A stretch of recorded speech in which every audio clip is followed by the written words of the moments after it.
পাঠাইছি, কিন্তু হাসপাতালে যাওয়ার পথেই মারা গেছে সতীনের সাও।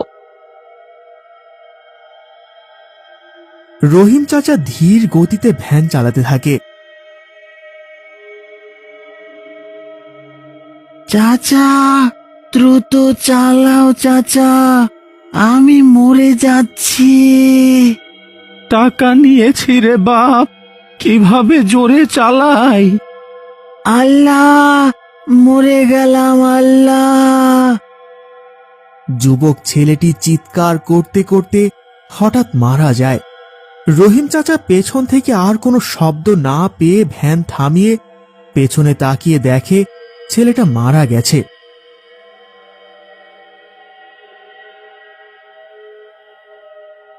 যাক, আমার কাজ শেষ, এখন হাসপাতালের দিকে দ্রুত নিয়ে যাই। রহিম দ্রুত ভ্যান টান দিতেই হঠাৎ ভ্যান থেমে যায়। রহিম ভ্যান থেকে নেমে অনেক কষ্টেও ভ্যানটাকে সামনের দিকে নিতে পারে না আর। কি ব্যাপার, ভ্যানটা কোনোভাবে এগুচ্ছে না কেন? রহিম মিয়া আবারও নিজের ভ্যানে এসে বসে। অনেক কষ্টে কোনো রকম আবছা চাঁদের আলোর মধ্যেই ভ্যান টানছে। টাকার জন্য একটা মানুষকে মেরে ফেললি রহিম, কেন এমন করলি? কে কে কথা বলে? কে? রহিম কাউকে দেখতে পায় না। কেমন যেন এক অজানা ভয় ও অনুশোচনা কাজ করতে থাকে রহিমের মনের ভেতরে। আমি কি কাজটা ঠিক করলাম? একটা মানুষকে বাঁচানোর উপায় থাকার পরেও টাকার লোভে। রহিম পেছন থেকে গঙ্গানির আওয়াজ পায়। রহিম ভয়ে পেছনে তাকিয়ে দেখে ভ্যানে লাশটি নেই। রহিম অনেক ভয় পেয়ে ব্যালেন্স হারিয়ে ভ্যান নিয়ে উল্টে পড়ে যায়। হে আল্লাহ, তবে কি পাপের শাস্তি শুরু হয়ে গেল? রহিম কোনো রকমে উঠে ভ্যান ঠিক করতে গিয়ে দেখে ভ্যানের চাকা মচকে গেছে। এই ভ্যান চালানো সম্ভব না। ভ্যানটাও নষ্ট হয়ে গেছে, কিন্তু লাশ, ভ্যানের লাশটা কোথায়? রহিম দেখতে পায় কিছুটা দূরে লাশ পড়ে আছে। অত দূরে লাশটা পড়ে গিয়েছিল, আমি খেয়ালই করিনি। এরপর রহিম লাশের কাছে যেতে কোনো এক দমকা হাওয়া রহিম চাচার পাশ দিয়ে বয়ে যায়। ভ্যান নষ্ট, আশেপাশে কেউ নেই। কোনো উপায় না থাকায় হাসপাতালে পৌঁছাতে এখনো অনেক সময় লাগবে। এর থেকে এই ছেলের বাড়ি কাছে, লাশটা কাঁধে নিয়ে বাড়িতে দিয়ে আসি। রহিম চাচা মনে মনে এসব চিন্তা করে লাশটি কাঁধে উঠিয়ে রওনা হয় ছেলের বাড়ির দিকে।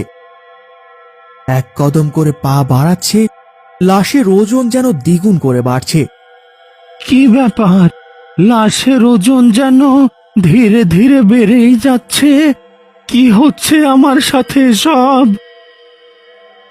লাশের ভার অনেক বেশি মনে হচ্ছে, এর থেকেও কোটি গুণ বেশি ভারী তোর পাপ। আমি এসব কি শুনছি? কে কথা বলছে আমার কানে কানে? কে? হঠাৎ রহিম চাচা দেখতে পায় সদ্য মরে যাওয়া ছেলেটির অবয়ব রহিম চাচার সামনে দাঁড়িয়ে। এদিকে লাশের ভারে রহিম চাচার অবস্থা খারাপ। রহিম চাচা ভয়ে জ্ঞান হারিয়ে ফেলে। ও ভাই, আপনি একা একা কার লগে কথা কইতাছেন? কেন? আপনার ভাই সজলের সাথে কথা বলছি। কি বলেন? সজল? হ্যাঁ, তো 5 বছর আগে বিষ খাইয়া আত্মহত্যা করেছিল। এখানে সে কিভাবে আসবে? আচ্ছা সজল ভাই, একটা প্রশ্ন করতে পারি? আপনার ভাই যেদিন বিষ খেয়ে আত্মহত্যা করেছিল, আপনি তো সেদিন বাসায় ছিলেন না, তাহলে কি করে জানলেন আপনার ভাই আত্মহত্যা করেছে? আমি সেদিন আমার নানির বাড়িতে আমার বোনকে নিয়ে বেড়াতে গিয়েছিলাম। এরপর দিন আমি বাড়ি ফিরে মায়ের কাছে শুনি সজল বিষ খেয়ে আত্মহত্যা করেছে। ও আচ্ছা, তার মানে আপনি এ বিষয়ে কিছুই জানতেন না? কি সঠিক? আচ্ছা ভাই, আপনি কে বলুন তো? আপনাকে তো আগে কখনো এই গায়ে দেখিনি, তাহলে আপনি আমার ভাইয়ের নাম, মৃত্যুর কারণ কিভাবে জানলেন? ঠিক আছে, আমাকে আপনার মায়ের কাছে নিয়ে চলুন, তার মুখ থেকেই সবকিছু শুনবো। আপনি কি মায়ের পরিচিত কেউ? তাহলে পরিচয়ের শুরুতে কেন বললেন না? একটু ধৈর্য ধরুন, সবকিছুই জানতে পারবেন। ও মা, মা, দেখো তো, তোমার পরিচিত কেউ বোধহয় এসেছে। কে এসেছে রে ফজল? কে তুমি বাবা? তোমাকে তো চিনলাম না। আমাকে না চিনলেও হবে চাচি। আপনি কিভাবে আপনার সৎ ছেলে সজলকে মেরে ফেলেছিলেন সেটা একটু মনে করুন। কাকে কোত্থেকে নিয়ে আসছিস ফজল? রাত বিরেতে এসব কি উল্টাপাল্টা কথা বলছে? আপনি এসব কি বলছেন ভাই? আমি ঠিক কথাই বলছি। আপনি যখন আমাকে রেখে চলে এলেন তখন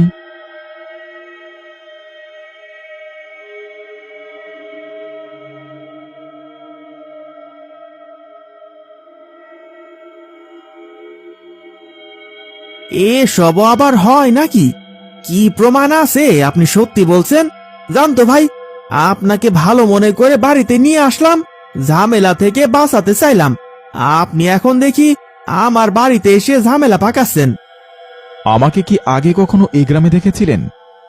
আমি গ্রামের কারো ব্যাপারে কিচ্ছু জানি না, কেবলমাত্র আপনাদের ব্যাপারে জানলাম কিভাবে বলুন তো? চাচি, আপনি যদি আপনার সন্তানের ভালো চান তাহলে সত্যি কথা বলুন, কারণ সজলের আত্মা আপনার উপর খুবই ক্ষিপ্ত। সে চায় আপনার সাজা হোক, আপনার সন্তানরা যেন সব সম্পত্তির মালিক হয়। সেজন্য আপনি একজন নির্দোষ মানুষকে মেরে ফেলেছেন। এখন যদি আপনার সন্তানই বেঁচে না থাকে তাহলে কেমন হবে? না না, আমার ছেলের কিছু করো না।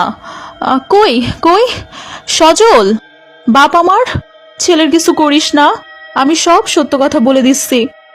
কি সত্যি মা? তুমি হঠাৎ করে এমন করছো কেন? আমি নিজে হাতে খাবারে বিষ মিশায় সজলকে খেতে দিছিলাম। রহিম ভ্যানওয়ালা সজলরে বাঁচানোর জন্য আসছিল, কিন্তু তারেও টাকা দিয়ে বলছিলাম যেন রাস্তাতেই সজল মারা যায়, ভ্যান অনেক ধীরে চালাতে। এসব কি বলছো মা? তুমি সি সি সি সি তুমি এসব করেছো? বড় ভাইয়া তো আমাদের কখনো কোনো ক্ষতি করেনি, সব সময় আমাদের আদর করত। তাহলে ভুল করেছি বাবা। ভাবছিলাম সতীনের ছেলে বেঁচে থাকলে সম্পত্তির ভাগ দিতে হবে, তাই। আপনি আপনার সব প্রশ্নের উত্তর পেয়ে যাবেন ফজল ভাই।